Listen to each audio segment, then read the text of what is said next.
কি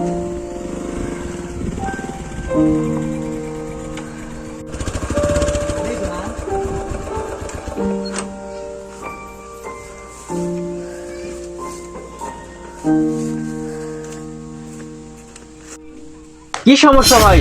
আপনি কি বিদ্যুৎ অফিসে ফোন করেছিলেন? জি জি ভাই, আমি ফোন দিয়েছিলাম। ওই দেখেন তো মিটারটা কি যেন হয়েছে, সকাল থেকে কারেন্ট নাই কেন জানি। এই দেখো হ্যাঁ তো, স্যার। দেখো তো কি হয়েছে মিটারটা। হ্যাঁ স্যার, দেখতেছি।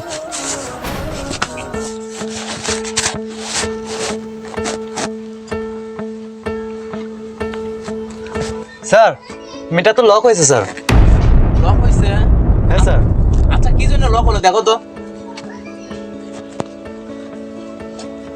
স্যার হয়তো পিঁপড়া টিপড়া কিছু ঢুকছে স্যার, ঢোকার কারণে মিটার লক হয়েছে। আলো মিটার লক হইলো কিভাবে? তা ভাই এটা হয়েছে, এখন কি করতে হবে এটা এখন? আপনার মিটারে তো পিঁপড়া ঢুকে লক হয়ে গেছে, বুঝছেন? এখন আপনি এক কাজ করেন, আপনি আমাদের বিদ্যুৎ অফিসে গিয়ে একটা দরখাস্ত করেন, আর সাথে 2000 টাকা দেন, আমরা আপনার মিটার ঠিক করে দিই। দেখেন ভাই, আমি একজন সাধারণ রাজমিস্ত্রি কাজ করি, আর এই বাড়িতে ভাড়া থাকি। তো আমি 2000 টাকা কোত্থেকে দেবো? আর সকালে আমি এখানে 1000 টাকা ঢুকাইলাম এই মিটারে। একটু পর এসে দেখি 700 টাকা দেখাচ্ছে, আর 300 টাকা নাই। তার কিছুক্ষণ পরে দেখি মিটার লক। তো আমি এখন কি করব? ভাই আপনি বলেন, আমি এখন এত টাকা কিভাবে দেবো? ভারী মুশকিলে ফেললেন আমাকে। এখন আপনার মিটারে কত টাকা রিচার্জ করছেন সেটা তো আমার দেখার বিষয় না, তাই না?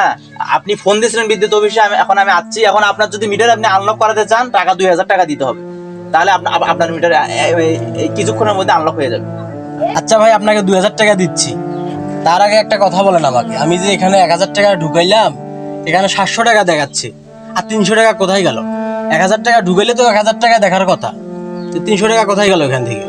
ভাই 200 টাকা হচ্ছে ডিমান্ড চার্জ, আর 40 টাকা হচ্ছে ভ্যাট, আর হচ্ছে বাকি 60 টাকা সেটা হচ্ছে মিটার ভাড়া।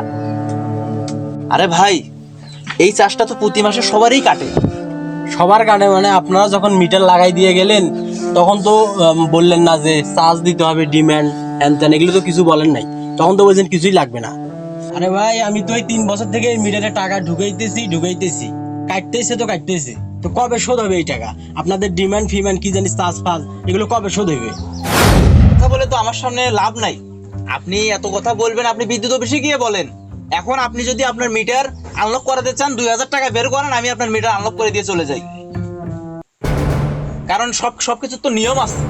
আচ্ছা ভাই, আসেন আমার সাথে আসেন। কোথায় নিয়ে যাচ্ছেন আপনি? দেখেন, ওই যে ওই খাম্বাটা দেখতে পাইতেছেন না? হ্যাঁ হ্যাঁ। ওই খাম্বাটা আজকে গত 3 বছর থেকে আমাদের জমিতে আছে। তো যদি আপনারা মাসে 500 টাকা করেও দেন, 3 বছরে 30,000 টাকা হয়। তো আমাদের এই খাম্বাটার ভাড়া দেন এখন, তাহলে আপনারা এই এত টাকা কে দিবে? আরে ভাই, পিলারের সাথে এখানে মিটারের কি সম্পর্ক? মানে খাম্বার সাথে মিটারের সম্পর্ক নাই? না। আপনারা যে মিটার দিয়ে গেছেন, আমার বাড়িতে যে আমি মিটার লাগাইছি, মিটার লাগার পরও আপনাদেরকে ভাড়া দিতে হয়। আমার বাড়িতে লাগার পরেও আমি আপনাদেরকে ভাড়া দিই, মিটারের ভাড়া মাস শেষে। তো তাইলে আমার যে জমিতে এই 3 বছর থেকে এই খাম্বাটা আছে, এই 3 বছরের ভাড়া দেওয়া লাগবে না? আমার জমি না এখান। চলেন ইনি পাগল হয়ে গেছে স্যার, চলেন। আরে ভাই দাঁড়ান তো, আপনার এত এত অভিযোগ, আপনি বিদ্যুৎ অফিসে গিয়ে অভিযোগ করেন, বুঝছেন? আর আমাদের এখন সময় নেন, আমরা এখন যাই। আরে ভাই, আমি মিটার তো ঠিক করাবো। তো আপনারা অনেক দূর থেকে আসছেন, অনেকক্ষণ থেকে কথাবার্তা, তো আজ চলেন একটু আপ্যায়ন করি, চা নাস্তা বিস্কুট। চলো, রোদে হচ্ছে, চলো একটু।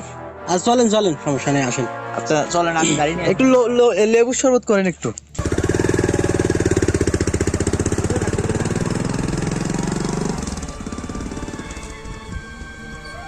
আসেন ভাই, আসেন। আরে অল্প আপ্যায়ন।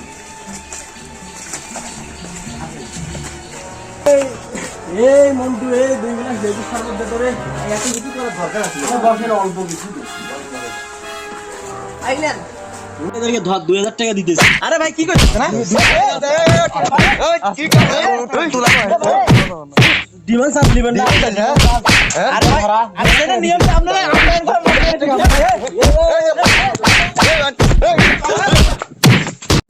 আপনিও কি চান মিটার ভাড়া বন্ধ করে দেওয়া হোক? তাহলে বন্ধুরা ভিডিওটি শেয়ার করে সবার মাঝে ছড়িয়ে দিন।